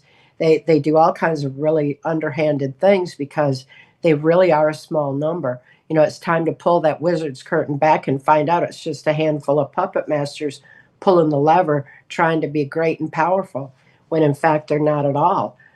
They only have as much power as we give them or let them steal. And people are waking up to that reality and saying no more. Yeah.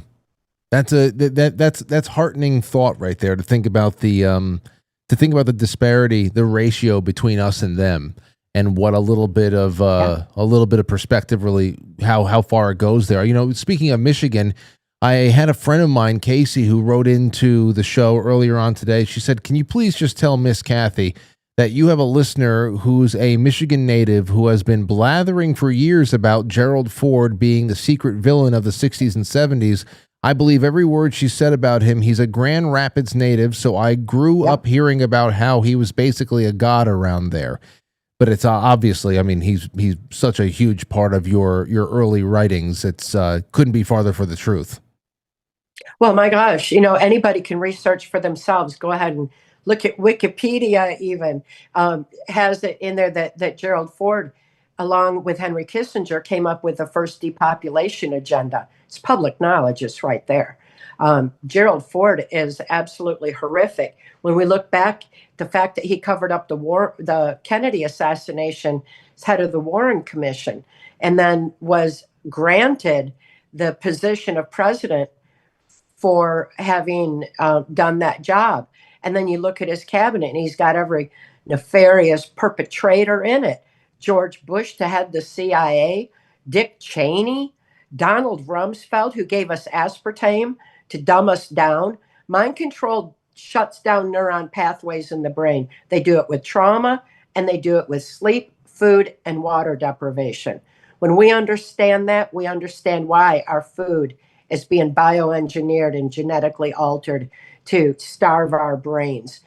Donald Rumsfeld started it with aspartame back with Gerald Ford. And he had Henry Kissinger and Nelson Rockefeller.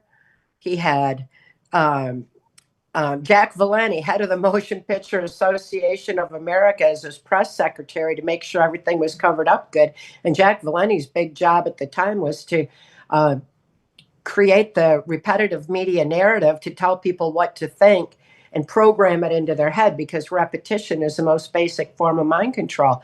And anybody who questioned the media narrative was called a conspiracy theorist. That is where that term first originated, was Jack Valenti back with Gerald Ford. See, and this is what I was talking about, that very personalized and I'm sure that there's reasons for people to become proteges and personal servants and going through different types of grooming techniques and what we were just not too long ago, back in 2018 or so, when the whole lid got blown off of the NXIVM cult over here in New York. We learned about the preschools, and we learned about Allison Mack and Bronfmans and Salzmans and all the torture, the branding, the mind control that's going on in just these very contemporary, still active sex cults around here. So I understand that there is a one-on-one need to go in there and actually, own a person and their loyalty and create essentially slaves for an organization. But like you were just saying right there with the 24-hour news cycle, the news cycle is only like 3 to 6 hours at this point. If you don't report on a headline within 6 hours, you're already behind. And it's very droning. And between that and every other aspect of our culture right now, it seems like MK Ultra has just become extrapolated out as a pillar of American life. So, speaking, because we spoke about the Grammys before, let me ask you this. Were you ever put on assignments that were not overtly geopolitical? Like, were you ever sent to interface with people at an award show, for instance? But yeah, well, I was used in the country music industry. That was like the cover for being able to travel around the U.S. and throughout the Caribbean and Mexico and everything else. And in that country music industry was also through Norwegian Caribbean lines. If that's the kind of thing you mean, there's always a cover and a means of travel, so that it's not just being in the White House all the time. There's so much more to it. Yeah. That's exactly what I was thinking about. Like, where, if you were somebody like you was ever sent out to a choir and honeypot an up and coming actor or something like that. Well, I was usually more in the honeypot mode for drug lords and human traffickers and global leaders, and in that regard. They're working under like Madeleine Albright's Organization of American States and setting up and establishing the Clinton coke lines and the human trafficking operations, the horrible things that I was forced to participate in, put me in various high level places that nobody would look twice at what was going on. It's not like they meet at the White House all the time. They go party places, and there's always that going on. Yeah. I get you on that one. And I guess the other thing that I was interested about is the whole idea of developing special abilities in people. This popped up in some of these emails, and I understand that this is a trove that is probably filled with deliberately planted disinformation and misdirection and all types of stuff, but there's also way too much that really that you can call it confirmation bias, perhaps, if you're a certain type. But when I read about the creating or developing of, I don't know, supernatural abilities by traumatizing people, there is also an email here about human cloning. Listen to this one. This is from a guy named Gino Yu. Said, let's see here. I'm in Paris and was about to write you, and it popped up. She's a classic stage 3 in the model. Outlier who's intelligent, who was traumatized when she was young, sexual abuse, and now gradually coming up into her own, becoming self-realized. I can share our text interactions with her permission, starting to develop special abilities. Now, I don't know if that means psychic, if that means other things, but I mean, to see these exchanges between people that seem like they are scouting, players for a college football team, but it's all about who's more traumatized than others, who's more impressionable. And then we have this one from between Jeffrey and a Brian Bishop, talking about human cloning and designer babies. This gets us out of our self-funded garage biology phase with the first live birth of a human designer baby and possibly a human clone within 5 years. This was back in August of 2018, about a year before he would be dead. Now, you've talked about this in the past. I mean, I'm really interested to see what the hell is going to be disclosed about the Zorro Ranch location in New Mexico in particular, because that's where a lot of the money that was being funneled into his more genetic and transhumanist altered state kind of projects were being pushed. But you've done quite a bit on that, transhumanism, cloning, and that stuff. What can you tell us?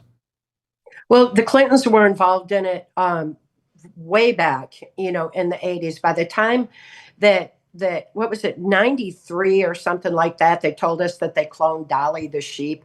They're just throwing us a crumb. They'd been doing the cloning and the genetic alteration and the manipulation for a long time, and the Clintons were heavily involved in that. So of course, that would extend into Epstein Island. As for those other capabilities, they're very natural to have heightened intuitions and heightened senses, telepathic capabilities, abilities for seeing the future, abilities for sensing vibrational frequencies. There's so many different aspects of our brains that we haven't accessed. And I've experienced all those. And I just released my most recent book, Align with the Divine. And it is all about these extra sensory capabilities that we all have in our brains. We don't have to experience trauma to utilize them. We just need to remember that we have access to them and that they're there. Because people use it for bad and use the CIA has studied, it doesn't mean our brains are bad. Our brains are brilliant. We have been made perfect. Our brains are perfect. And we need to understand that we only use like 10% of our brain, and they're dumbing that down further. We need to open that up and start expanding our brain. I've talked about it for years, how with losing free thought, it's like getting blasted into primitive parts of the brain because it compensates for the lack of conscious thought, much the way heightened hearing happens for a blind person. You know, we have these amazing abilities within us.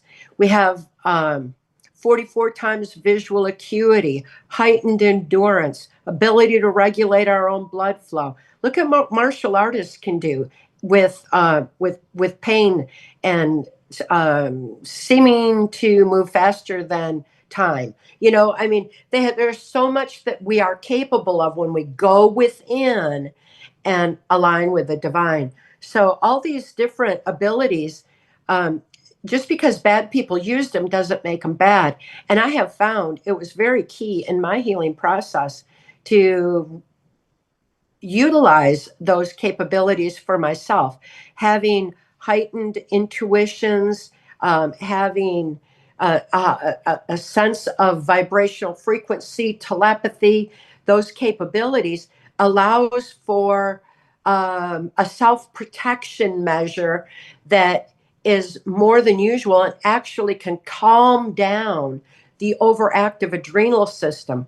When people are tortured, or even look at military personnel with shell shock, you know, and they're so jumpy.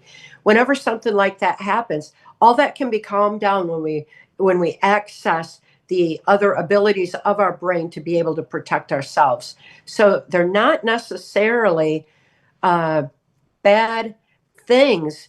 They're just used by bad people for adverse purposes in mind control.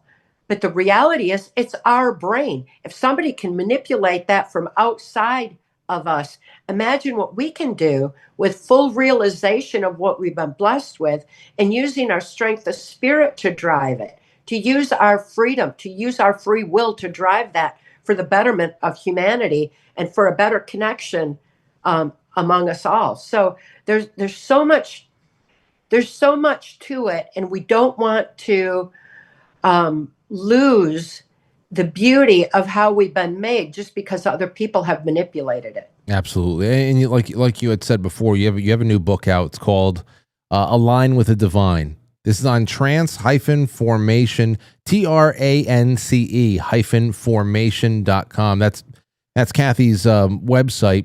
I would suggest going there just to at least read through all the old blog posts. You have great blog posts. That's how I knew. That's where I read first back, I think in 2018 or so, when what's his name, Weinstein was arrested. That's when I read the story about you being approached by him, and him actually laying down on behalf of the Clintons, probably, and others as well, a huge sum of money to own the rights to tell your story or to never tell your story again. And I would say people should just get to your website just to read the blog, and then if they don't have at least the 1995 release on their in their personal libraries, they need to do that. But let me ask you this as one of the last things here, and I was talking about it with my first guest tonight, who's an astrologer, and he brought it up before I can even get to it. But you know so intimately now the capabilities and resources of the Cabal, which is a very global thing. I mean, there's so much in these files that already confirm what we already know about our most precious allies, like Israel and everybody else. It's just like it's such a mess. And I look at this, and I know what kind of capabilities they have to be able to orchestrate, I don't know, a prison extraction through the guise of suicide. I wonder what your gut tells you. Is Epstein actually alive? Was he important enough to have been kept alive? That's a point that a lot of people like to debate these days, because it doesn't actually seem like it would be very hard to slip him out and get the media to report on a suicide, complete with stories of broken security cameras and a sleepy Mexican prison guard Oh, it stereo. was so silly. I know. So, nothing. We understand he's gone from public life, but what does your gut tell you about him and how this cabal works? Well, I look at a situation like that, and then I think of how many people have said, "Oh, that's not Hillary Clinton, that's a clone," and she's dead, and whether they're dead or whether they're not, whatever the status of that is, the fact is that we share this planet with a dark negative energy force, and their agenda is still unfolding. It's still going on. Our children are going missing at alarming rates, and we need to realize that reality and understand that it's up to us rather than debate one person. We need to start taking personal responsibility to clean this mess up and to never allow it to happen again. Great point. Great point. And I'm glad we were able to do this. It just because it's your first of all, it's in your wheelhouse, and there are so many people who are being introduced to your now life work over the last couple of days, and I'm sure there's going to be much more to come. Anything you'd like to leave people? I mean, those are some great parting shots right there too. But of course, there's the books, there's the websites. Are you making any appearances soon? Yeah, I'm speaking out a lot these days. My travels are extensive, and my voice is being heard for helping survivors. So I'm speaking in many places where people are opening up safe houses outside the corrupted system. They know Child Protective Services is part of the problem, that they're perpetuating child sex trafficking. So they're opening safe houses everywhere. And people want to know, okay, well, how can we help the children? They know that after 35 years, my testimony has been the same. I am obviously healed and can't be triggered back in. I can't be stopped.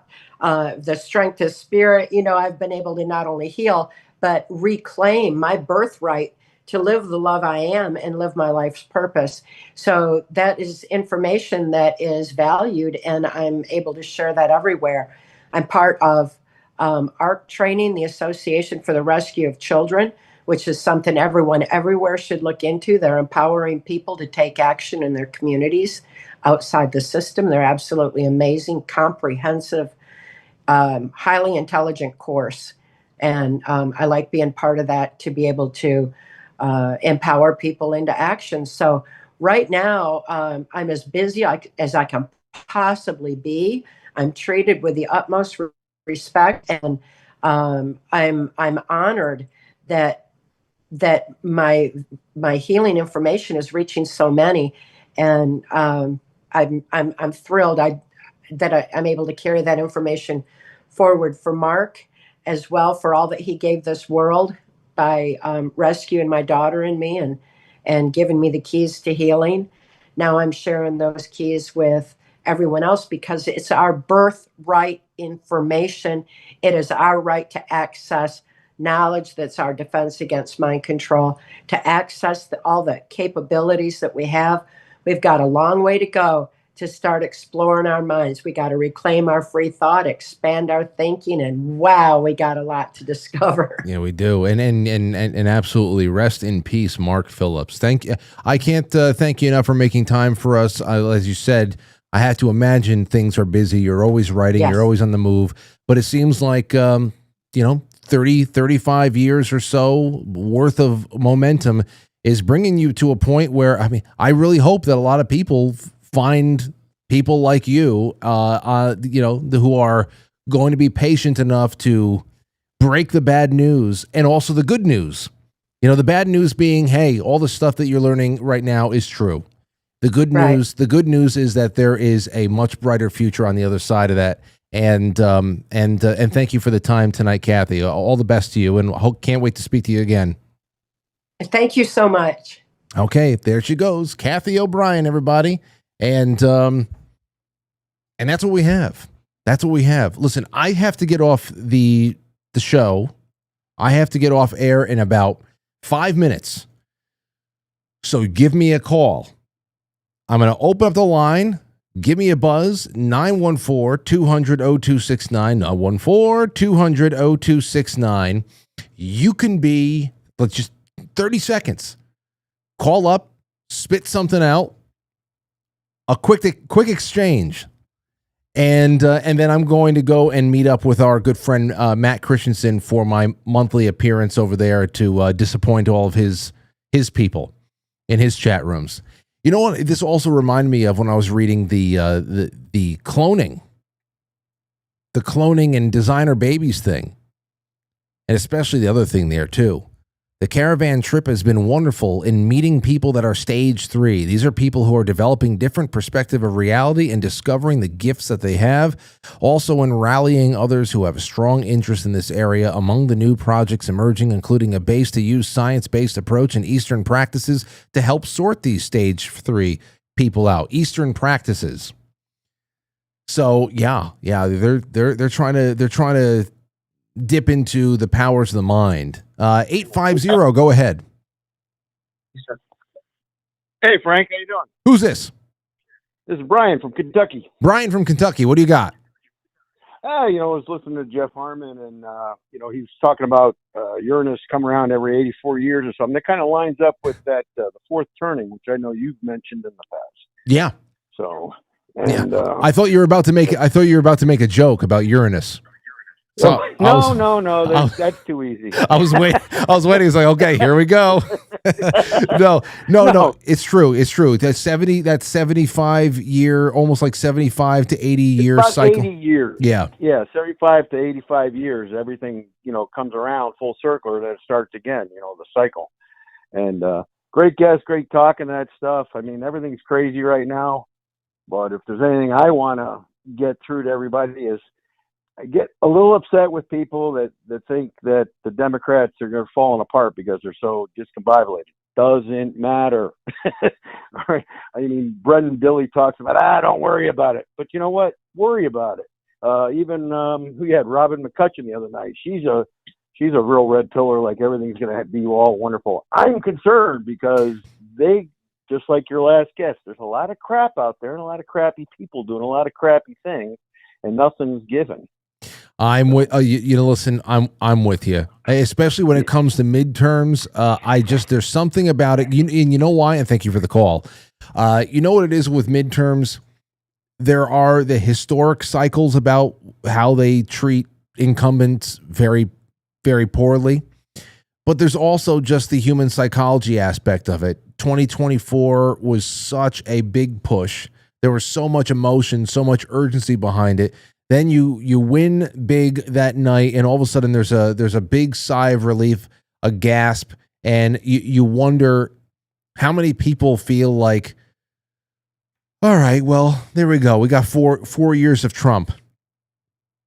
Like, what does that even mean? 4 years of anybody. What does that even mean? If you know how you make impacts, if you're thinking about a restoration, if you need things that are going to be repealed, if you need to be able to strip away all of the nonsense that has done so much damage to a country that has a very specific prescription for how you amend and pass new law or fix things that have been done wrongly. I mean, you need the Congress and you need people together. That's what it is. And I feel like you could just feel people just divesting a little bit more. Is that the case? Now, the other thing is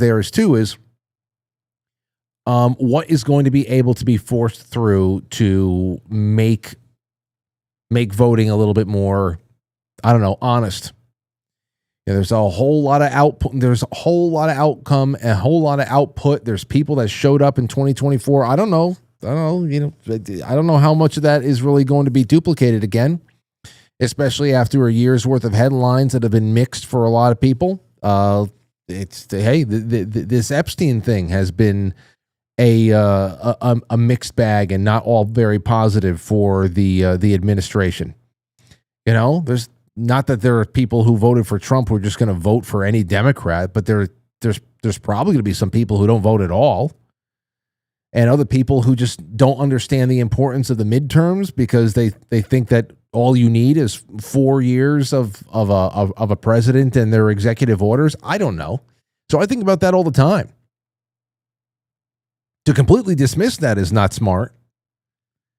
Then again, we'll see. We will see. All right, over on in the super chats, ST says, so much respect and admiration for Cathy, an extraordinary woman, strength personified. God bless her, tremendous courage sharing her testimony. Running on Empty says, love Cathy, lovely lady with a beautiful soul. Pink Sales, thank you so much for the wonderful super chat. Jay Britz, thank you. And then, of course, Stostube, who kicked it all off. It's a wonderful day in the neighborhood. Awakened Boomer says, hi, Frank and Franklies. 2 great guests tonight. Yeah, we should have a couple tomorrow, too. Maybe we'll have one in the studio. If we have Matt in the studio, a little time with Jason Burmis just to see what he thinks. The Zells in the second half. We'll see. That doesn't have to be a long call. I want to get actually more of you guys calling in, see what the hell you think. Tommy Jekyll says, thanks for having Cathy return, Frank. I just started to follow your show with a little regularity when she was on before. That appearance led me to Transformation of America, as you mentioned it then. The book. Yeah. Very important book. God bless you, Cathy. You will finally see justice. Well, we can only pray for that. And that's the other question. It's great that there's more and more people realizing that the conspiracy theories are not. That it's a conspiracy theory. It's a conspiracy to label all these things conspiracy theories. That's the conspiracy. That's the truth behind the term. But the real question is that now that more and more people are realizing, oh shit, much of this is real. Much of this is real. Then what is going to be required? Now, I know I said in the past, you're going to have to pick and choose your battles. You can't have the entirety of the past. You can't have World War I, II, Vietnam, the Iraq, 9/11, COVID after that. Like what? How much are you going to litigate?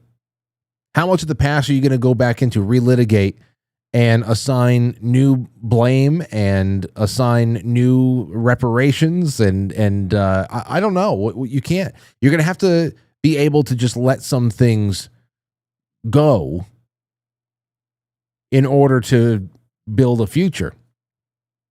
And not let some things go forget about it. No, we need to be able to tell those stories and understand where all this happened and, the timeline of events. But as far as expectations to, hey, okay, well, the 9/11 trial is this weekend. That's the Benghazi trial is the weekend after that. But at the same time, there has to be a line that can't be crossed anymore. And what does that mean? You can't look the other way for all this butchery. You can't look the other way. Anybody who's caught now needs to be, what do you do? I know what we're all thinking. But, who is the arbiter of that justice? When the people who are supposed to be the arbiters, the authority that we vested authority into a system that has now actually been claimed by the enemy. So that's always the big, recurring question. Diane V, thank you so much. Says, God bless you, Cathy. Tommy Jekyll, one can't say she doesn't cut right to the chase. No, you can't say that. That's all I have here, ladies and gentlemen. That's all I have here for you tonight. Tomorrow is, it's 8:58. Matt's probably shitting a brick. I'll talk to you guys a little bit later. Take care. Become a sponsor. I'm posting a very special picture tomorrow to all the members only sections. You got to see what Aurora got for her from the Tooth Fairy. Her first tooth came out. So I'm going to post that. Remember, Friday night is a watch party. We're going to be watching Ready Player One. We're going to watch Drive a couple of weeks after that this month. Become a sponsor. And if you become a sponsor for $10 or more, This is what you're going to start getting as part of your welcome package. If you become a sponsor, a monthly sponsor of $10 or more, you're getting a Quite Frankly 20 years on air commemorative shirt. It's exclusively for monthly sponsors for the foreseeable future. That is how important it is to get you guys involved in sponsoring the show, investing in the show for the next 20 years. All right? Love you. I'll see you later. Get the Matt Christensen show. Goodbye. I'll catch you on the flip side. Shit, this is not enough time. Quick! Yeah. Okay. Great. Good night, everybody. So good to see you. Bye-bye.